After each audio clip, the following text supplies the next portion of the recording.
Last night, Bishop, during your Episcopal address, when you were talking about the foundations of the church, I heard that maybe a little differently than I would have heard it had a F3 tornado now that I've gone through our community. What popped into my mind was a week ago today, as I was walking through all the debris and trying to find some of our parishioners, and I say trying to find them because none of their homes were recognizable.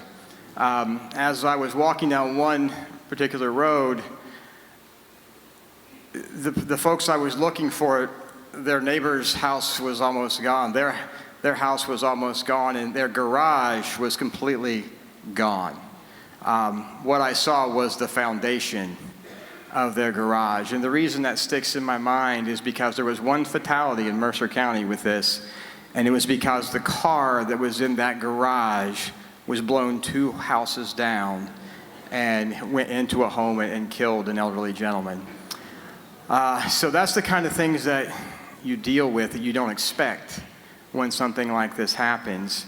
And as myself and many of us from our church were walking through, because you couldn't drive, we found that people hurt in all kinds of different ways. And so this particular couple, we just had their wedding in our church about a year ago.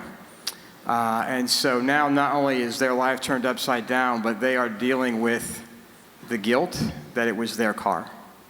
And we said, first thing I said was, it's not your fault, right? And as tears welled up in her eyes, she said, I know, but that doesn't matter. And as we walked through the other part of the neighborhood where the damage was, one house would be completely destroyed, and one house would be almost untouched.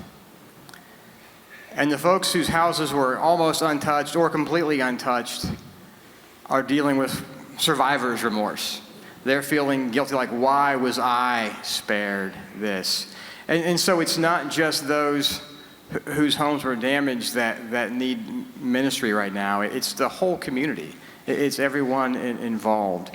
And the light that kind of shines from this, thinking of foundations again, is at 1 o'clock in the morning, right after it happened, I already started getting texts from folks in the conference office, from folks in the district, from folks in other districts that I've served, from colleagues in my district. The first question was, are you guys okay?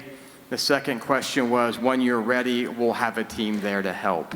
And I tell you what, that's the foundation the bishop was talking about last night. Because the coolest part about that for me, as we're voting here today, those texts and emails that were coming in were from folks who were voting very different slates here today. And not one of them asked me what slate I was going to vote when they offered to come and help our community.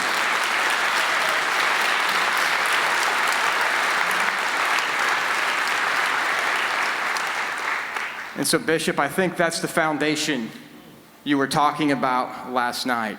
That's the foundation that gives us hope, and that's the foundation that helps us keep the faith. So thank you so much for all you're doing, and we'll certainly be calling on you soon to send those teams up. Thank you.